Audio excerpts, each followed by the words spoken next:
Tem mais informação chegando agora de Brasília. O presidente Lula sancionou o reajuste para servidores do Legislativo e do Tribunal de Contas da União para esse ano. Teve ali um veto para o escalonamento desses reajustes nos próximos anos, para 2027, 2028 e 2029, e também o veto aos penduricalhos. Vamos falar com o Pedro Moreira, porque a medida já está publicada no Diário Oficial de hoje. E o Pedro vai trazer para a gente os detalhes com relação a essa decisão que veio do Executivo. Pedro já em tela aqui com a gente. Bem-vindo, Pedro. Bom dia. Oi, Carol. Bom dia para você. Ótimo começo de quarta para quem está com a gente. O presidente Lula teria até a próxima terça, dia 24, para analisar esse projeto, decidir se sancionava ou vetava. Então a gente teve essa sanção com vetos parciais, né?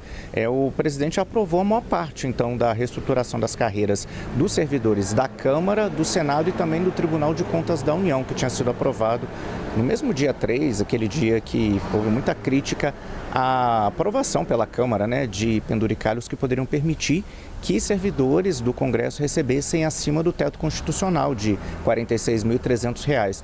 A principal crítica era a uma licença premium que teriam direito certos servidores que ocupam cargos de chefia e que, pelo texto, poderiam ultrapassar a jornada normal, trabalhar muitas horas à noite, né, quando há sessões no Congresso Nacional.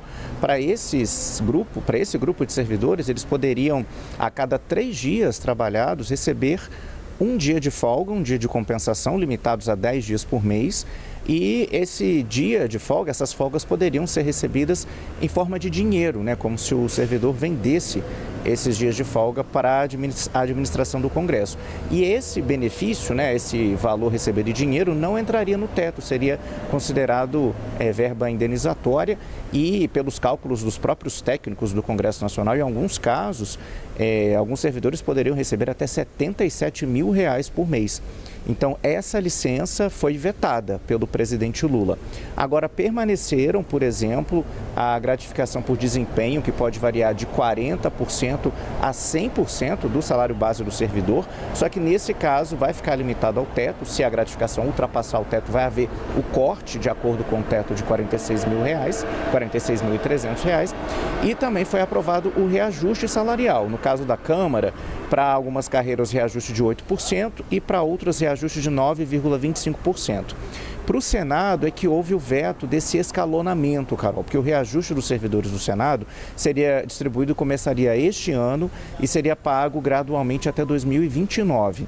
Para esse veto, o presidente Lula argumentou que esse reajuste iria contra a Lei de Responsabilidade Fiscal, que proíbe a criação de despesas nos 8 últimos meses de um mandato. Lembrando que o presidente Lula encerra o mandato dele no final do ano. E se essas despesas não puderem ser pagas dentro desses 8 últimos meses de mandato. Então, como o escalonamento previa pagamento até 2029, o Executivo justificou que não poderia aprovar esse aumento. Então, Carol, aprovação, né, sanção, mas com alguns vetos, pelo menos barrando a questão dos penduricalhos, que são aquelas verbas que permitem que servidores recebam acima do teto constitucional. Lembrando também que a gente teve aquela decisão recente, poucos dias depois da aprovação desses reajustes, né, dessas modificações de carreira pelo Congresso, a gente teve aquela decisão do ministro Flávio Dino, que suspendeu os pagamentos de penduricalhos em toda a administração pública, né, municipal, estadual e federal, se esses penduricalhos significassem o descumprimento do teto constitucional de R$ 46.300, Carol.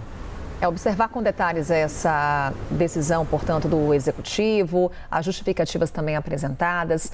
Ao longo dessa edição vamos falar mais sobre esse assunto, mas já dando aqui esse panorama com a explicação do Pedro Moreira, ao vivo com a gente direto de Brasília. Obrigada, Pedro. Daqui a pouquinho a gente conversa mais.